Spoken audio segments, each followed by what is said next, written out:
Bonjour à toi, ami écrivain. Tu t'es certainement déjà retrouvé dans cette situation où, en plein travail d'écriture, paf, plus rien ne sort. Impossible d'écrire. Ton curseur reste inlassablement sur une page vierge de ton traitement de texte et impossible de t'en sortir. Puis le temps passe et à la fin de la journée, Oh no. Oh no.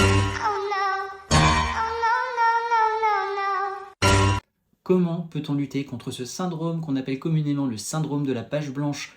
Petit disclaimer, ici ce ne sont pas des conseils à proprement parler, mais je vais te donner un ensemble de techniques que moi j'ai apprises lors de l'écriture de mon premier roman, et peut-être t'aider à développer ta créativité et à te rendre plus proactif. La première chose à faire dans ce cas de figure-là, c'est d'arrêter tout, d'arrêter le massacre, de prendre de la hauteur et de regarder ton travail avec une vision d'ensemble, et de te poser les bonnes questions. Qu'est-ce qui fait qu'à cet endroit, précisément, je bloque? La première question que moi je me suis posée, c'est est-ce que je suis dans de bonnes conditions pour écrire? Le travail d'écriture, c'est un travail qui nécessite souvent d'être dans des conditions bien spécifiques pour pouvoir y arriver. Est-ce que j'ai un endroit à moi pour écrire? Est-ce que je suis dans un endroit suffisamment calme qui me permet de me concentrer? Est-ce que je suis à l'abri de toutes ces notifications qui nous harcèlent tous les jours? Mais peut-être parfois tu as besoin d'autre chose, parce que le roman le demande, ou parce que toi tu changes aussi comme tout le monde, et que tu as besoin de bruit, de mouvement, de musique. N'hésite pas à essayer toutes ces techniques, ça peut aider parfois à débloquer la situation. La deuxième question que moi je me suis posée, c'est est-ce que j'ai une bonne vision d'ensemble de la scène que je souhaite écrire? Parfois, le frein à la créativité, ça vient aussi du fait que nous avons des images claires de ce que nous souhaitons raconter, mais on en perd le sens ou on en perd l'objectif parce que on a trop la tête dans le guidon. Et ça peut arriver. À ce moment, ce qu'il faut peut-être faire, c'est une fiche de personnage, une fiche de scène, un petit résumé qui raconte les enjeux principaux, l'état de ton personnage au début, l'état de ton personnage à la fin, pourquoi elle a une importance cette scène dans ton histoire à ce moment-là et pourquoi il faut que tu l'écrives maintenant. La troisième question que tu peux te poser également, c'est est-ce que la scène que je suis en train d'écrire est cohérente avec la scène que je viens d'écrire? Parfois, la relecture, c'est la clé qui va te permettre d'ouvrir la porte de l'imagination et de l'inspiration. Peut-être que le passage précédent n'est pas assez développé, que tu n'as pas une bonne vision de ton personnage, que tu ne sais pas non plus ce qui va se passer vraiment après. Ça peut être aussi un frein dans le sens où ça va t'empêcher de créer des connecteurs logiques et cohérents entre les scènes. La quatrième question que moi je me suis posée, et c'est quelque chose de très important, il faut arrêter avec ça, il faut absolument dissocier le fond de la forme. Ton premier jet ne sera jamais parfait.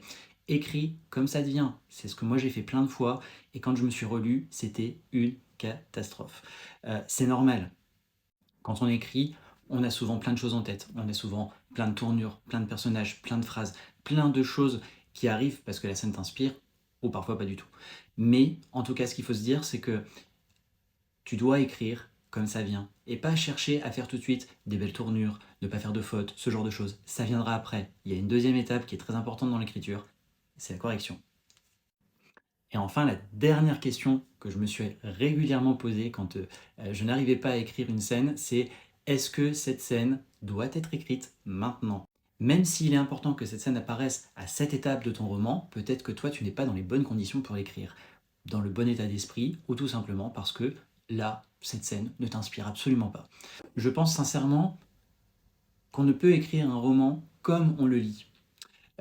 Et qu'il faut parfois se dire, j'ai écrit un chapitre ou j'ai écrit une scène qui apparaîtra peut-être 5, 6, 7 chapitres plus tard. C'est pas grave. Ça peut te permettre aussi de faire des bons dans ton roman pour dire d'aller remodifier quelque chose que tu as écrit avant, qui ne serait peut-être pas assez développé, ou te donner une vision plus claire de ce qui va se passer après, et donc du coup, travailler l'entre-deux de la bonne manière.